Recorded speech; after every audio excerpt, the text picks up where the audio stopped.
Sir, ಬೆಂಗಳೂರಿನಲ್ಲಿ ಸಂಜೆ ಅಥವಾ ರಾತ್ರಿ ಹಠಾತ್ ಮಳೆ ಆಗೋದಕ್ಕೆ ಕಾರಣಗಳೇನು ಸರ್? ಬೆಂಗಳೂರು ಸೇರಿದಂತೆ ದಕ್ಷಿಣ ಒಳನಾಡು ಹಾಗೂ ಉತ್ತರ ಒಳನಾಡಿನ ಅಲ್ಲಿ 0.9 ಕಿಲೋಮೀಟರ್ ಎತ್ತರದವರೆಗೆ ಒಂದು ಟ್ರಫ್ ಇದೆ. ಇದು ಗುಡುಗು ಮಿಂಚು ಬರಲಿಕ್ಕೆ ಇದು ಸಹಾಯ ಮಾಡುತ್ತಾ. ಎರಡನೇದಾಗಿ ಸಾಕಷ್ಟು ಬಿಸಿಲಿರುವುದರಿಂದ ಭೂಮಿ ಕಾಯ್ತಾ ಅಂದರೆ ಉಷ್ಣತೆ ಜಾಸ್ತಿ ಆಗುತ್ತೆ ಮತ್ತು ವಾತಾವರಣದಲ್ಲಿ ಜಾಸ್ತಿ ತೇವಾಂಶ ಇರುವುದರಿಂದ ಅಲ್ಲಲ್ಲಿ ಗುಡುಗು ಮಿಂಚು ಬರೋ ಸಾಧ್ಯತೆಗಳಿರ್ತಾವೆ. ಇದು ಹೆಚ್ಚಾನೆಚ್ಚು ಬರೋದು ಸಾಯಂಕಾಲ ಮತ್ತು ರಾತ್ರಿ ವೇಳೆಯಲ್ಲಿ. ಅಂದ್ರೆ ಮುಂಜಾನೆ ವೇಳೆಯಲ್ಲಿ ಭೂಮಿ ಅಷ್ಟೊಂದು ಕಾದಿರೋಲ್ಲ ಮತ್ತು ಉಷ್ಣಾಂಶ ಇರುವುದಿಲ್ಲ.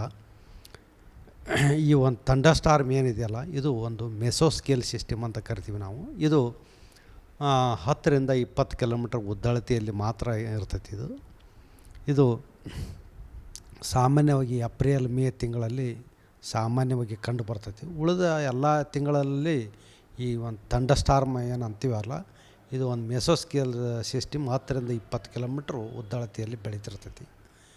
ಇದು ಜಾಸ್ತಿ ಭೂಮಿ ಆದಾಗ ಅಂದರೆ ಉಷ್ಣತೆ ಜಾಸ್ತಿ ಇದ್ದಾಗ, ತೇವಾಂಶ ಜಾಸ್ತಿ ಇದ್ದಾಗ ಮತ್ತು ಟ್ರಿಗರಿಂಗ್ ಮೆಕ್ಯಾನಿಸಮ್ ಅಂದ್ರೆ ಒಂದು ಟ್ರಫು ಅಥವಾ ಸರ್ಕ್ಯುಲೇಷನ್ನು ಅಥವಾ ಎತ್ತರದ ಪ್ರದೇಶದಲ್ಲಿ ಇದು ಒಂದು ಉಂಟಾಗತ್ತೆ.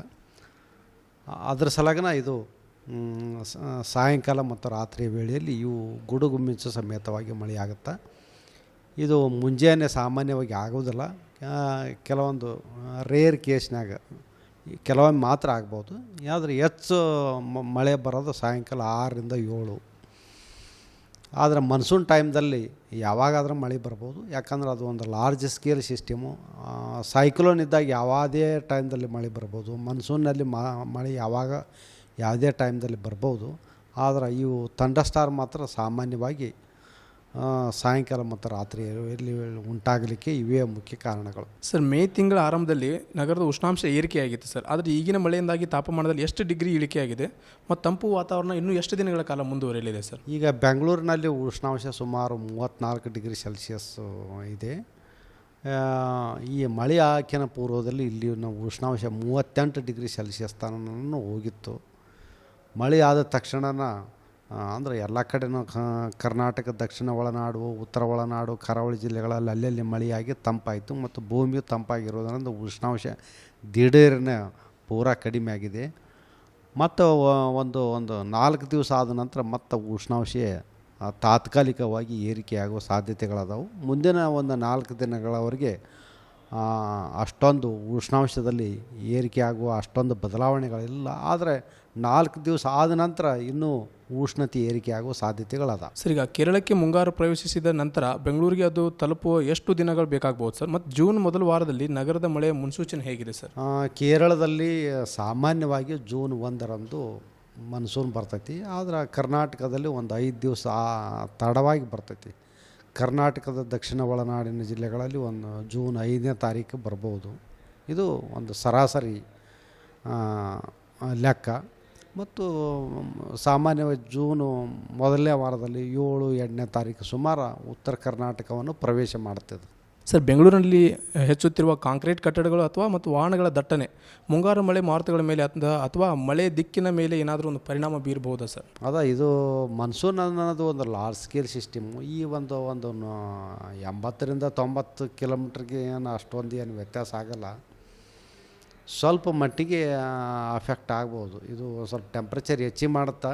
ಇದು ನಗರ ಪ್ರದೇಶಗಳು ಬರೀ ಜಾಸ್ತಿ ಕಾಂಕ್ರೀಟ್ ಬಿಲ್ಡಿಂಗ್ ಇರೋದರಿಂದ ಮತ್ತು ಇದರಿಂದ ಗುಡುಗು ಮಿಂಚು ಕೂಡ ಕೆಲವೊಮ್ಮೆ ಜಾಸ್ತಿ ಆಗ್ಬೋದು. ಸಾಮಾನ್ಯವಾಗಿ ಬೆಂಗಳೂರಿನಲ್ಲಿ ಪ್ರವಾಹದಂಥ ಪರಿಸ್ಥಿತಿ ನಿರ್ಮಾಣವಾಗುತ್ತಿರೋದ್ರಿಂದ ಈ ಬಾರಿ ಮುಂಗಾರು ಆರಂಭದಲ್ಲಿ ಅತಿ ಹೆಚ್ಚು ಮಳೆ ಆಗುವ ಮುನ್ಸೂಚನೆ ಇದೆಯಾ ಸರ್? ಇಂಥ ಸಮಯದಲ್ಲಿ ನಾಗರಿಕರು ಯಾವ ರೀತಿಯಾದಂಥ ಒಂದು ಮುನ್ನೆಚ್ಚರಿಕೆಗಳನ್ನು ತಗೋಬೇಕು? ಜೂನ್ ಇದು ಕೆಲವೊಮ್ಮೆ ಏನಾಗುತ್ತಾ, ಥಂಡರ್ ಸ್ಟಾರ್ಮ್ಲಿಂದ ಇವು ಎಲ್ಲ ಸೆಲ್ಸ್ 10 ರಿಂದ 20 ಕಿಲೋಮೀಟ್ರ್ ಉದ್ದಳತೆಯಲ್ಲಿ ಬೆಳೀತಾವೆ. ಬೆಂಗಳೂರಿನ ಕೆಲವು ಭಾಗಗಳಲ್ಲಿ ಅತಿ ಮಳೆ ಆದರೆ ಇನ್ನೊಂದು ಭಾಗದಲ್ಲಿ ಕೆಲವೊಂದು ಕಡೆ ಮಳೆ ಆಗಲಿಕ್ಕಿಲ್ಲ. ಇವು ಇವನ್ ಮೇ, ಜೂನು, ಜುಲೈ ಯಾವುದೇ ತಿಂಗಳಲ್ಲಿ ಆಗ್ಬೋದು. ಇದಕ್ಕೆ ಪ್ರಿಕಾಷನ್ಸ್ ಅಂದ್ರೆ ಎಲ್ಲ ಅತಿ ಕಡಿಮೆ ತಗ್ಗು ಪ್ರದೇಶದ ಜನರಿಗೆ ಎಚ್ಚರ ವಹಿಸಬೇಕು. ಮಳೆ ಬಂದಾಗ ವಾಹನಗಳನ್ನು ಅತಿ ರೋಡೆಲ್ಲ ತುಂಬಿತ್ತಂದ್ರೆ ನಾವು ವಾಹನಗಳನ್ನು ಚಲಿಸಬಾರ್ದು. ಹೀಗೆಲ್ಲ ಬೇರೆ ಬೇರೆ ರೀತಿ ಪ್ರಿಕಾಷನ್ಸ್ ತೊಗೊಳೋದ್ರೆ ತೆಗೆದುಕೊಳ್ಬೇಕಾಗತ್ತೆ ಅವಾಗ. ಇವಾಗ ಮುಂದಿನ ಒಂದು ವಾರದ ಹವಾಮಾನವನ್ನು ನೋಡೋದಾದರೆ ಬೆಂಗಳೂರಿನಲ್ಲಿ ಯಾವ ರೀತಿಯಾದಂಥ ಹವಾಮಾನ ಇರಲಿದೆ ಸರ್? ಮುಂದಿನ ಒಂದು ವಾರದವರೆಗೆ ಬೆಂಗಳೂರಿನಲ್ಲಿ ಕೆಲವು ಕಡೆ ಮಾತ್ರ ಗುಡುಗು ಮಿಂಚು ಸಮೇತವಾಗಿ ಹಗುರವಾಗಿ ಮಳೆಯಾಗುವ ಸಾಧ್ಯತೆಗಳದಾವು. ಕೆಲವು ಕಡೆ ಮಾತ್ರ, ಎಲ್ಲ ದಿವಸನೂ ಮಳೆ ಆಗೋ ಸಾಧ್ಯತೆಗಳು ಅಷ್ಟೊಂದಿಲ್ಲ, ಆದರೆ ಕೆಲವೊಂದು ಕಡೆ ಆಗ್ಬೋದು ಅಷ್ಟೆ.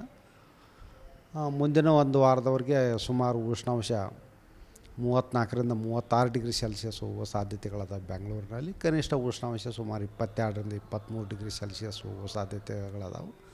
ಸಾಯಂಕಾಲ ಮತ್ತು ರಾತ್ರಿ ವೇಳೆಯಲ್ಲಿ ಗುಡುಗು ಮಿಂಚು ಸಮೇತವಾಗಿ ಕೆಲವು ಪ್ರದೇಶಗಳಲ್ಲಿ ಮಾತ್ರ ಹಗುರದಿಂದ ಸಾಧಾರಣವಾಗಿ ಮಳೆಯಾಗುವ ಸಾಧ್ಯತೆಗಳದಾವೆ.